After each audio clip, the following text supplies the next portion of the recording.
السلام عليكم. بما اننا على ابواب فصل الصيف جبتكم واحد الكلاص بجوج طبقات، واحده بالفريسه واحده بالكراميل. يلا المقادير والطريقه. نجيب هذا السيركل، غادي نغلف له السلوفان بالاسفل ونحطو على بابي الومنيوم هيدا وفرشتو على واحد الطبق باش ما يلتصقش السلوفان على طبق. ثم ندخلو المجمد. هنا المكسرات اللي عندكم اللوز، الكاوكاو، انا هنا خلطت ما بين اللوز والكاوكاو. عندكم المكسرات اللي كاينه عملوها، غادي تحمروها. غادي نذوب شوكولا، عندي هنايا شوكولا نوار، بغيتو تعملوا شوكولا اولي اللي عجبتكم كتذوبوها. وغادي نعمل فيها هذيك المكسرات لان باش كتبقى محافظه على ديك القرمشه. غادي نفرش بابي كويسون ولا سلوفان وغادي ننزل ديك الطبقه ديال الشوكولات والمكسرات.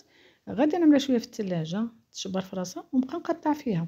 ضربوها بالمدلك ولا قطعوها الطروفه اللي بغيتو نتوما، القياس اللي عجبكم. صافي هنا واحد 250 غرام ديال الفريسه. غادي نميكسيها، غنضيف لها ملعقه او ملعقه ونصف ديال نسلي كراميل. غنميكسيها مزيان وغنضيف لها واحد 200 مليلتر ديال كريمه سائله. غادي نطرب ونضيف هنا واحد لاغوم ديال فرومبواز، الا كاينه، ما كايناش يعملوا في لاغوم ديال الفريسه، ما كايناش ما حتى شي. صافي غنطرب. هنايا تطرب هاد بالنسبه لهاد الكلاص، اي كلاص ما خصناش نطربوا الكريمه مزيان، يعني نطربوها نسبه ديال 80% 75%. يعني ما خصهاش تجي الكريمه عاقده، تجي يعني رطبه. المهم ساعات تشوفوا القوام كيفاش. صافي من بعد غادي نجيب ديك السيركل اللي كنت عملت في المجمد وغادي نخوي فيه الكريمه اللي طربت. هذا هو القوام ديال الكلاص. صافي غادي نتكي في المجمد اقل شي 6 سوايع، والافضل يبات ليله كامله، او اللي عملتوه مثلا في الصباح يبقى نهار كامل، وإلا عملتوه بالليل يبقى ليله كامله حتى الصباح. صافي غادي نغطيه بالسلوفان وغادي نعملوه في مجمد. انا طربت كذلك بنفس الطريقه 500 مليلتر ديال الكريمه السائله، حتى هي ما نطلعش 100%، يعني ديك 80 75%. هنا عندي جوج ديال فلون كراميل، غادي نضيف له 3 حتى 4 الملاعق كبار ديال نسلي كراميل. غنخلطو مع بعضيتهم مزيان باش ما نجبرش صعوبه ملي غادي نخلطو مع الكريمه. عليها انا خلطتهم هكذا بهذه الطريقه باش يجيكم ساهل.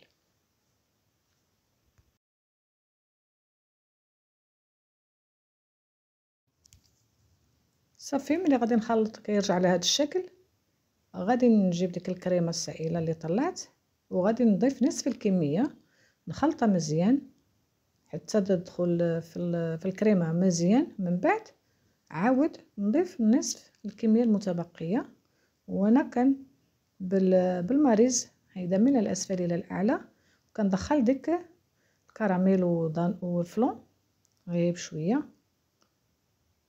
صافي هنا عندي البسكوي ديال اوريو، ماشي ضروري، يعني بغيتو تعملوا اي بسكوي اخر، يعني اضافه اختياريه. ديك اللوز والكاوكاو اللي عملته مع الشوكولات، ها هو عاود غادي نضيف نصف الكميه كذلك. من بعد عاود نضيف النصف الثاني. انا الوعاء كان عامر كذبش عليكم، ما بغيتش نبدل الوعاء اخر. تحديت قلت ما يتهرقش ان شاء الله، ساعه ما تهرق والو. صافي جبت السيركل نفس الشيء بالطريقه الاخر، غير هذا السيركل هذا عندي داك اللي كيزيد وكينقص، كنت عملته حتى هو في المجمد، عنده السلوفان من الاسفل. صافي غنضيف هنا، غادي نخوي نصف الكميه. غادي نحاول ما امكن نعوض بهذه الطريقه السطح ديال الكلاص. غادي نجيب ديك اللي كنت عملت في الاول، ديك الطبقه ديال الفراوله، طبقه الفريسه، هذا الكلاص هو جمد.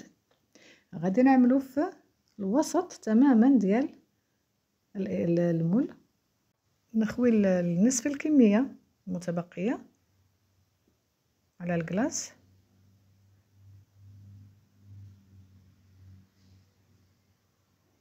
ونحاول انني نعوض السطح ديال الكلاص مزيان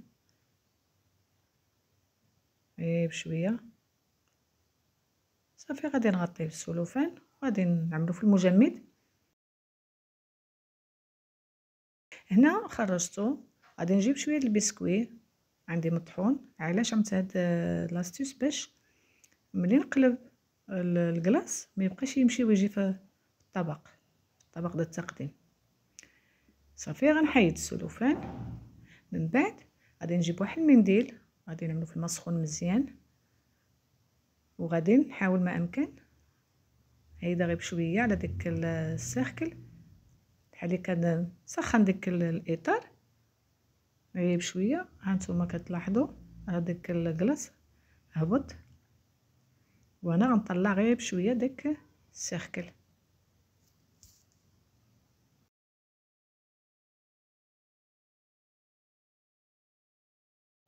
وكان هذا هو الشكل النهائي ديال الكلاص.